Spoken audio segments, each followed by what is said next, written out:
Hello everyone, Jackie Edwards here, see if I can straighten that up. Lovely to see you again. It's been a while. I had a bit of a rough week last week, and I wasn't feeling well. You might be able to still hear my voice sounds a bit funny. So basically I learned I had an asthma attack, which I don't think I've ever had an asthma attack before. So that's unusual. And it was basically the hotel I stayed at in Denver was lovely, but it also allows pets. And yeah, apparently they don't just have like a couple rooms they allow pets in, they allow pets in all the rooms. And then they just deep clean them after. And even though I live on a farm with many animals, I apparently can't handle all the pet dander being like concentrated in my room. So yeah, not a great situation, but I'm still here. So I'm feeling much, much better this week. And that led me to want to talk about kind of asking for what you need, because I've always really struggled with this, especially in the new kind of like Karen culture that we've got now, where, any woman that like speaks her mind or says what she thinks is called a Karen, and it's like really frowned upon and made fun of and all of that stuff. I'm not going to get loads into that because I could rant about that forever and how, oh my god, ladies, we need to stop calling each other Karens because all it does is hold all of us back.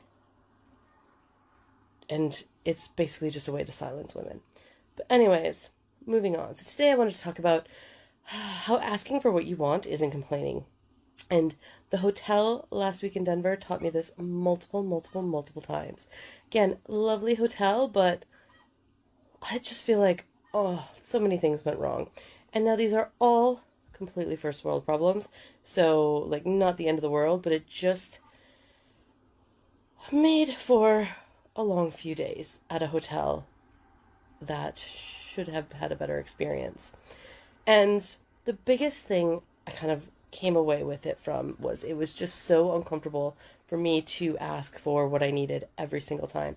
And it wasn't always just like what I needed, it was like what I paid for. So, for example, the first night, now my flights were all delayed. I didn't get to the hotel till probably like after 10 p.m. at night, closer probably to 11, and I was exhausted. I had a really horrible taxi ride. Again, I probably should have said something, but I was absolutely terrified to ask the guy to slow down just in case he like took it the wrong way and was even more crazy. Yeah, it was definitely not the London Black Cab experience that I'm used to when I go to a bigger city now. Because London Black Cab drivers, honestly, they're lovely and they're trained. And like, I got in a taxi at Denver and it was like this half broke down, big 4x4 SUV something or other that had like all these warning lights on the dashboard, and the driver was like, oh god, he went way over the speed limit the entire time. Like, even in a 30-mile-an-hour zone, we were going like 50. I was like, and it was raining, so I was like, oh my god, it's gonna be a little bit slippery. I just thought we were gonna die the entire time. Anyways, that was my experience up, and then I got to the hotel, and like I was exhausted. I checked in for my event. They had the registration desk there, and then I had to check in for my hotel room, and like it felt like it just took for ages. I tried to find like my Marriott number and I couldn't find it because I couldn't get their Wi-Fi to work, and then I'm like, dude, can I just give you my Marriott number a different time and like just get me in my room? So I get to the room, and again I'm exhausted, so I look out the window like, oh lovely, there's a beautiful rainbow, and then I passed out and went to sleep. The event was all weekend, so the next day I was all day at the event and went straight to sleep because I'm not much of an event person. I call myself a huge introvert, which is something I'm working on. But anyways, it took a lot of, the event was absolutely beautiful. Like, I can't believe it was even like that. Like, the decorations, everything's gorgeous. So anyways, went back to sleep, woke up the next morning and looked out my window and I'm like, dude, I don't think I have a mountain view. And I had specifically booked and paid extra for a mountain view. So I was like, oh, what do I do?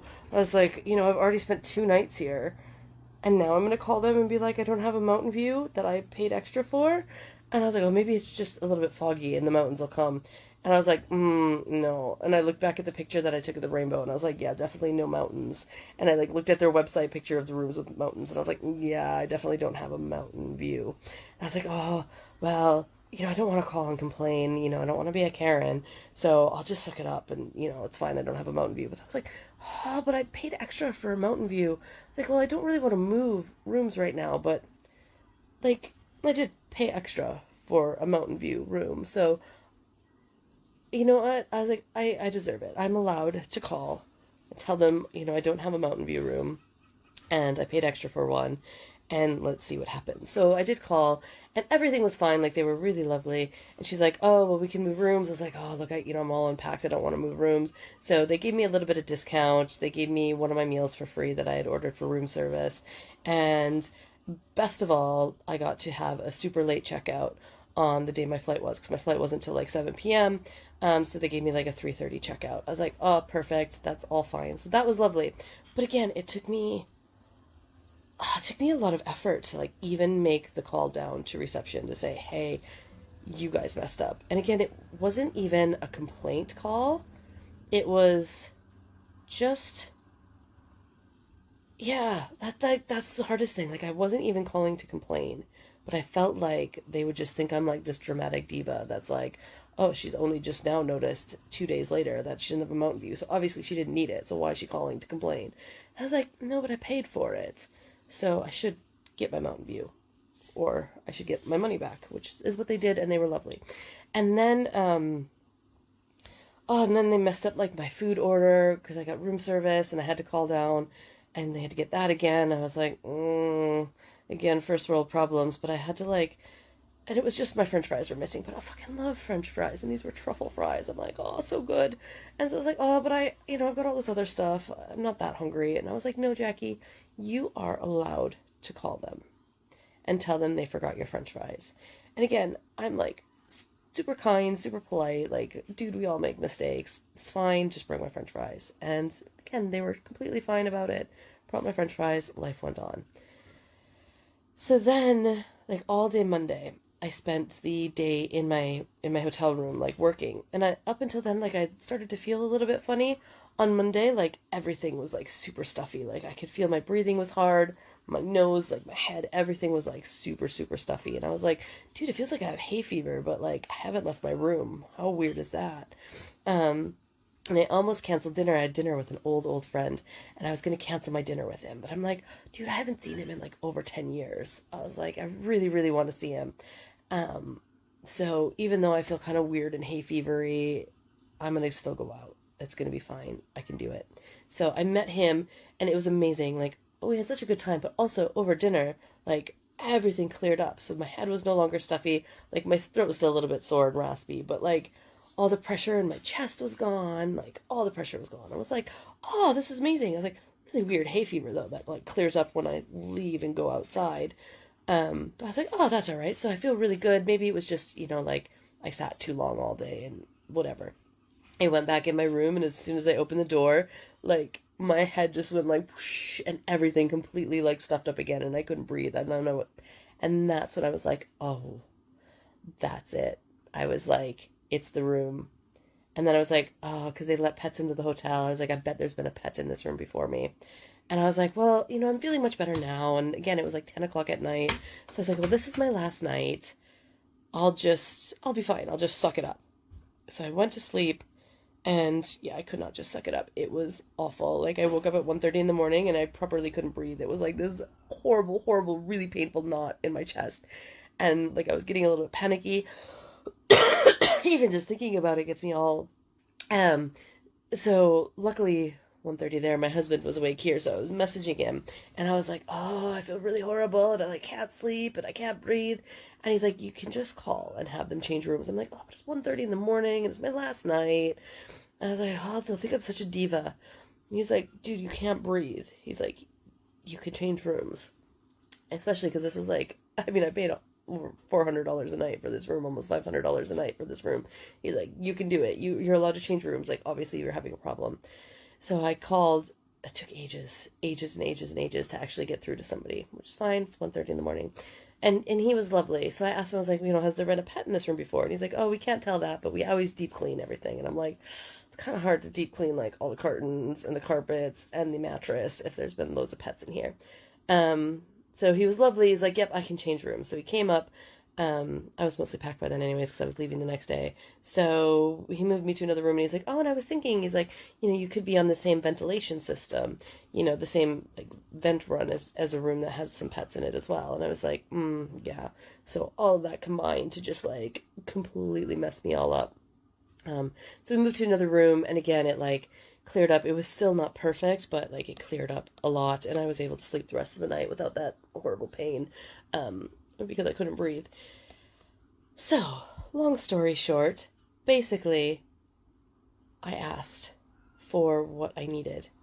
The world did not fall apart. Like, nobody came and pointed their finger at me and was like, Karen, what's wrong with you? Blah, blah, blah, blah, blah. And all the things that we think are going to happen when we ask for what we need and ask for what we want. Because again, I think especially being socialized as women, like we're taught that we should have no needs. We should be completely selfless. We exist just to help other people. And we put ourselves on the back burner. And we're told not to complain, not to ask for things. It's almost as if we're told we don't deserve them. We don't deserve to take up space. We don't deserve to be here. And I've internalized all of those things. And I can see that in me even now. Like, I feel like I've done so much personal growth and so much, like, rock starness taking up space. And it's still super, super difficult for me to call. And even when they forgot my french fries, to even ask for, like, that's a real mistake that they made. And just ask for my french fries. I almost didn't do it because I didn't want to put somebody else out. Even though that was their mistake. Again, the same thing with my hotel room. I didn't have a mountain view. This is not my fault. I paid for a mountain view. So it is okay for me to call and just say, hey, I don't have a mountain view. And then again, when I couldn't breathe after. Like, definitely okay if you're on the verge of dying to call and ask for help. But I think we've just been so conditioned to be nice and kind and not look like we're complaining that we don't. Even when we really need something. So, yeah, basically I'm going to spend some time really thinking through where else does that show up in my life? Like, where else am I holding myself back? Because, again, I'm worried about what other people are going to think. Because I have needs and desires. And I'm allowed to ask for them. I'm allowed to take up space. And where can that be holding me back? Because I'm telling myself I can't ask for help. I can't ask for what I want. Because I've been told I shouldn't. And I don't want to live that way anymore. So, fuck that. Let's see where I can still be nice. And even nice is kind of not a great word, but I can ask for things. Things that I deserve, things that I need, things that I want. I can ask for them nicely, without complaining, without causing drama. But I still deserve to be able to ask for what I want and need. Alright. Hopefully you enjoyed that little story. I have a whole list of beautiful things I'm excited to talk to you about based on what I did at my conference the other weekend. And I learned so many fabulous things and it was just so wonderful. And I was with such a wonderful group of women. They had like such energy. Like I've been to lots of events before and I've never felt that energy before. Like where everybody felt like we were on the same like energetic level, like the same good vibes level. No matter where we were in kind of like our lives or our businesses or whatever we were there to work on. It was so fabulous. And I can't wait to, recreate that here with my Fabulously Fat Feminist events. And I'm hoping October will be the first one.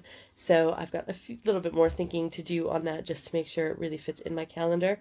And if you're interested, make sure you send me a message so I can make sure that there is actual interest for hanging out in Orlando with other fabulously fat feminist women. And I will talk to you again tomorrow. Have a wonderful Monday.